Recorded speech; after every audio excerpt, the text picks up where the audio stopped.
ನಮಸ್ಕಾರ.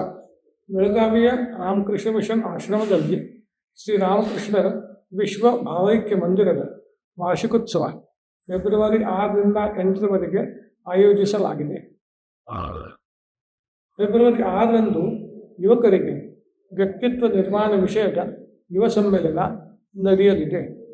ಸ್ವಾಮಿ ಆತ್ಮಶ್ರದ್ಧಾಂಜಿ ಮಹಾರಾಜ್, ಸ್ವಾಮಿ ಮೋಕ್ಷಾತ್ಮಾಂಜಿ ಮಹಾರಾಜ್ ಮತ್ತು ಶ್ರೀ ಚಕ್ರವರ್ತಿ ಸುಲಿಬೆಲೆ ಈ ಸಮ್ಮೇಳನದಲ್ಲಿ ಮಾರ್ಗದರ್ಶನ ನೀಡಲಿದ್ದಾರೆ. ಫೆಬ್ರವರಿ 7ರಂದು ಶಿಕ್ಷಕರಿಗೆ ಶಿಕ್ಷಕನ ವ್ಯಕ್ತಿತ್ವ ನಿರ್ಮಾಣ ವಿಷಯದ ಶಿಕ್ಷಕ ಸಮ್ಮೇಳನ ನಡೆಯಲಿದೆ.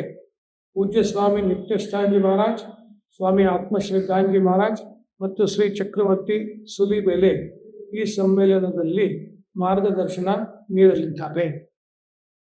ಅದೇ ದಿನ ಸಂಜೆ ಪ್ರಸಿದ್ಧ ಹಿಂದೂಸ್ತಾನಿ ಗಾಯಕ ಪಂಡಿತ್ ಶೌನಕ್ ಅಭಿಷೇಕಿ ಅವರ ಅಭಂಗವಾಣಿ ಸಂಗೀತ ಕಾರ್ಯಕ್ರಮ ಇದೆ. ಫೆಬ್ರವರಿ 8ರಂದು ಆಧ್ಯಾತ್ಮಿಕ ಜೀವನ ನಿರ್ಮಾಣ ವಿಷಯದ ಆಧ್ಯಾತ್ಮಿಕ ಸಮ್ಮೇಳನ ನಡೆಯಲಿದೆ. ಸ್ವಾಮಿ ವೀರೇಶಾಂಜಿ ಮಹಾರಾಜ್, ಸ್ವಾಮಿ ಆತ್ಮಶ್ರದ್ಧಾಂಜಿ ಮಹಾರಾಜ್ ಮತ್ತು ಸ್ವಾಮಿ ಸರ್ವಜಯಾನಂದಜಿ ಮಹಾರಾಜ್ ಮಾರ್ಗದರ್ಶನ ನೀಡಲಿದ್ದಾರೆ. ಸಂಜೆ ಪ್ರಸಿದ್ಧ ಬಾಸುರಿ ವಾದಕ ಪಂಡಿತ ರಾಕೇಶ್ ಚೌರಾಸಿಯಾ ಅವರ ಬಾಸುರಿ ವಾದನ ಕಾರ್ಯಕ್ರಮ ಇದೆ. ನೀವೆಲ್ಲರೂ ಈ ಕಾರ್ಯಕ್ರಮದಲ್ಲಿ ಭಾಗವಹಿಸಬೇಕಾಗಿ ವಿನಂತಿ. ನಮಸ್ಕಾರ.